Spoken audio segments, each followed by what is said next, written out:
मोदी से ज्यादा कोई अच्छा प्राइम मिनिस्टर नहीं मिल सकता। अगर मोदी जी के टाइम पर हमारे देश का कुछ नहीं हुआ तो आने वाले 50 सालों में कुछ भी नहीं होगा। पुत्र, कोई लीडर नहीं है। आप देखिए कौन सामने बैठा हुआ जो इस तरह की बात सोच सकता है कि टॉयलेट बनाया जाए। सोचा किसी ने आज तक कि स्कूल के बच्चों को टॉयलेट नहीं होता? सिर्फ आप खड़े हो जाते हो आप लाल किले पर, अगली बार पाकिस्तान ने हम पर हमला किया तो हम उसका मुंह तोड़ जवाब देंगे। यही कहते आ रहे हो आप 50 सालों से। एक शख्स आया है जिसने एक राह दिखाई है। अब राह में रोड़े बहुत होते हैं। ये किलबिश के बाशिंदे भी होते हैं, शकुनी के भांजे भी होते हैं। तो प्रोग्रेस कितनी हुई उसमें मत आंकिए। सोचिए कि सामने कोई लीडर बैठा है जो मोदी जी की तरह सोच सकता है। माफ करना कोई नहीं है। इसलिए वोट कैसे बटेगा मुझे नहीं मालूम। ये बेशर्मी की तरह से ये सारी पार्टियां एक तरह जुड़ गई हैं। पिछले दिन मैंने किसी चैनल पे कह दिया कि बेशर्मी से जुड़े हैं, तो कांग्रेस वाले खड़े हो गए, सर आपको कैसा हक पड़ता है कि आप हमें बेशर्म कहे। मैंने कहा मैं सर्टिफिकेट दे रहा हूं, आपको लेना तो मत लीजिए।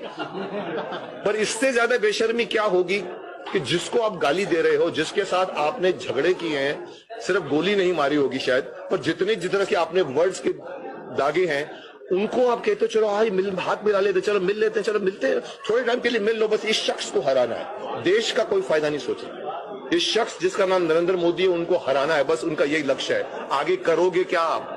उनकी कुर्सी को हटा के बैठ जाओगे, फिर देश 50 साल तक आपको देखेगा क्या कर रहा है बताओ, आपको पता नहीं होगा। माफ कर जी सर। देखिए देश को चलाना बहुत मुश्किल है। ये भारत देश है, ये इतना आसान नहीं है। 4 साल दिए आपने, दूसरी पार्टी को 50 साल दिए आपने। पेट्रोल के पाइप उस जमाने भी ज्यादा थे।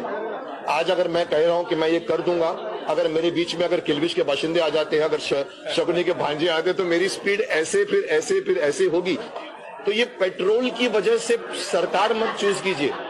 आपका 50 पैसा कम हुआ तो मैं आपको दूंगा, आपने 1 पैसा कम किया तो वोट नहीं दूंगा। This is not apply your mind. सोचिए, बहुत कुछ मैं समझता हूं लोगों ने नुकसान, बहुत कुछ तकलीफें नोटबंदी में भी उनको हुआ है, बहुत कुछ उन लोगों को जीएसटी में भी हुआ होगा। बट भारत के भाग्य विधाता, मतदाता भाइयों एवं बहनों, आप सबको नरेंद्र मोदी के नमस्कार। आपका वोट सिर्फ किसी को पराजित करने के लिए नहीं है, आपका वोट भारत के भाग्य को बदलने के लिए है। लोकतंत्र की मांग है, हम जाति बिरादरी से ऊपर उठे, संप्रदायवाद से ऊपर उठे, सबका साथ सबका विकास।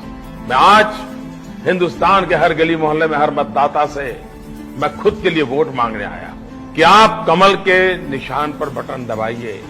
आपका वोट सीधा सीधा मुझे मिलने वाला है और मैं आपको भरोसा देने आया हूं कि मैं आपके सपनों को पूरा करने में कोई कसर नहीं छोड़ूंगा। फिर एक बार आपको मैं मतदान करने के लिए प्रार्थना करता हूं। लोकतंत्र विजयी हो, भारत विजयी हो, भारत माता की।